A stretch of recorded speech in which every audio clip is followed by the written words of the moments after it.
Hi, and welcome to YCamp. My name's David. I'm Heather. And I'm Davin.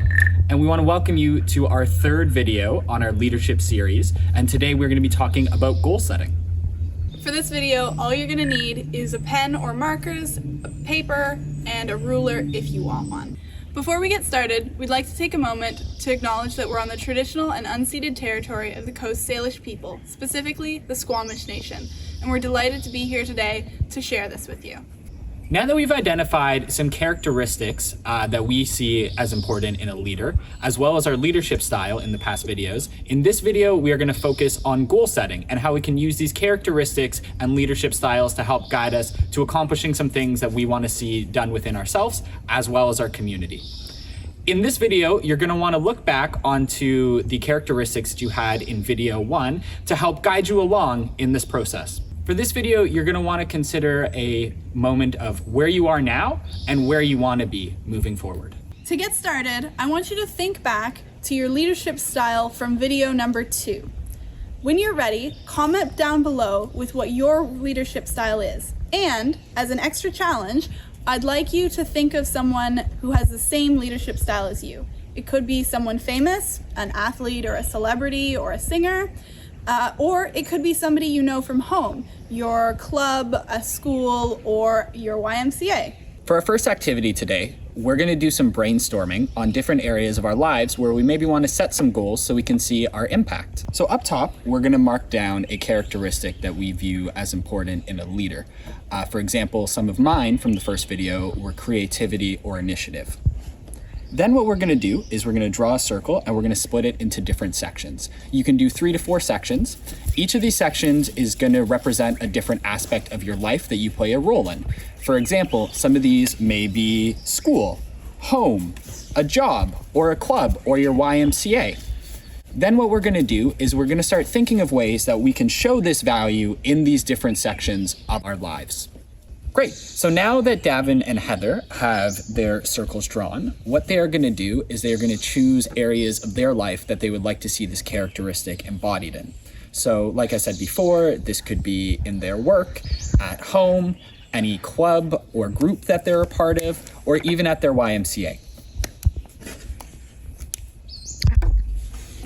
Once they have their sections drawn, they're going to start doing some brainstorming in those sections.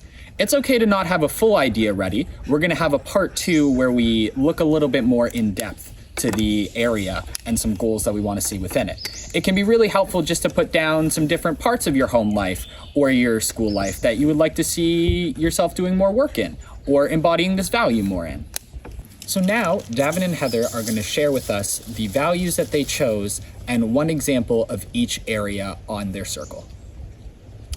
So I chose attention to detail, which is something I'm trying to work on in sort of all aspects of my life.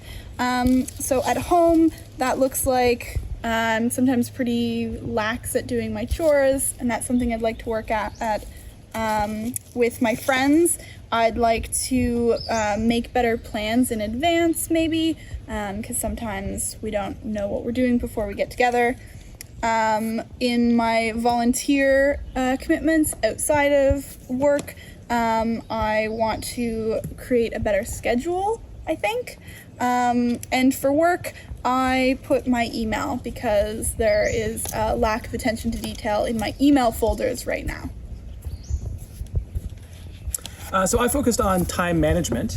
So starting with work, I am a big fan of using checklists while at work, and if I don't add things to my checklist, they can sometimes slip to the side. At home, I want to find more time for reading, specifically sort of just pleasure reading and things that aren't related to work or school. For social, I want to just make time for friends and social spaces in a more concrete way. And then for school, I'm not in school anymore, but something I really like to do is set due dates. Even if I am given a due date by maybe a teacher, I want to break that down a little more to know what I'm going to accomplish in certain segments. So now that we have these areas and values a bit more brainstormed out, it's time to set some specific goals using our SMART goals format. So what are SMART goals? SMART goals are a type of format that we can use to set some really clear and understandable goals for ourselves. It's really important that when we're setting these goals that we're doing something that makes sense for us and that we're actually following through on doing the work for the goal that we set so we can reach the outcomes that we want. So what do SMART goals stand for? So the S in SMART goals stands for specific. Really simply put, this means that you want to try to make your goal as compact as possible. Ideally, you want to be able to explain your goal to someone else using only 1 to 2 sentences. The M in SMART goals stands for measurable. So this is the how I know I'm going to be doing my goal. So it's really great for measurable to set an actual amount of something that you want to do. So this can be the amount of something you want to do during the day or the amount of times you want to see a certain behavior. The A in SMART goals stands for attainable. And really simply put, attainable stands for can I do this where I'm at right now? And this is reflecting on some strengths you may have. So it could be really helpful to look back on some of the strengths you learned from your leadership style in video 2.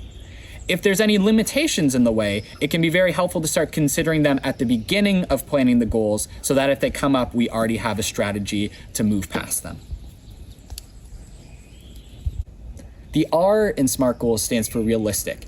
And this is considering, is this a challenge I can do? So this is keeping in mind some resources you may have available. So say for instance, your goal is to go to a club more often or a volunteer group you're part of.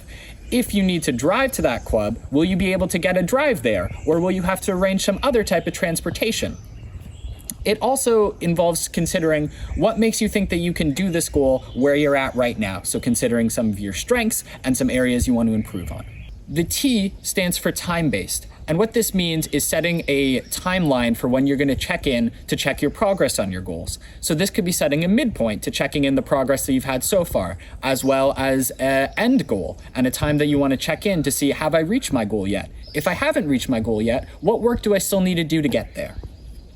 So something to consider when we're planning our SMART goals is that yes, we're setting a certain number of things that we maybe want to do during a week or over the course of a month, and we are setting very specific timelines. And sometimes when we're setting a number of things that we want to do or some timelines that if we don't meet like this number that we want to do, or in this time frame, it can be a little discouraging.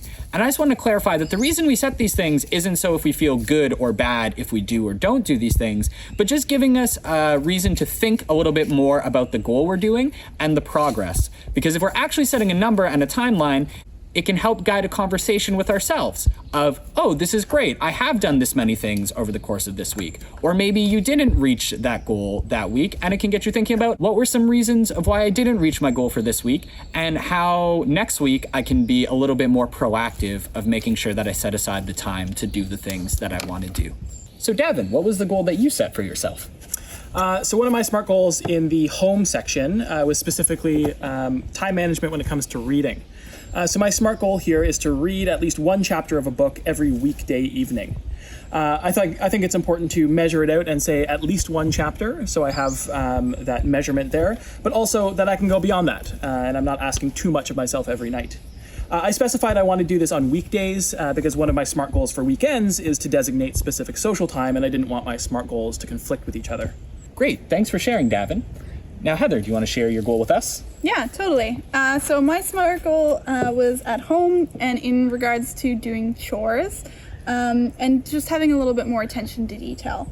I find that I often get to Sunday evening and all of the chores that I wanted to get done around the house are still on my to-do list. So I want to create a daily and weekly chores list and to track which chores I'm doing which day and week. So my goal is to complete 1 to 3 small chores per day and 2 to 5 big chores per week. I think I've got some very specific measurements of the number of goals that I want to do each day, but I wanted to keep it reasonable because I know after work I don't often have the energy to come home and mop my entire house, so maybe those 1 to 3 chores will be smaller things like finishing the dishes or making sure that I vacuum a certain section. I think that's pretty reasonable. I might have to adjust this after a week or two and see how I'm going. Awesome. So Davin and Heather set some really great SMART goals for themselves. And as you may have picked up on, these goals are really personal to them. And you want to make sure that when you're setting your SMART goal, it is something that is personal and makes sense for you.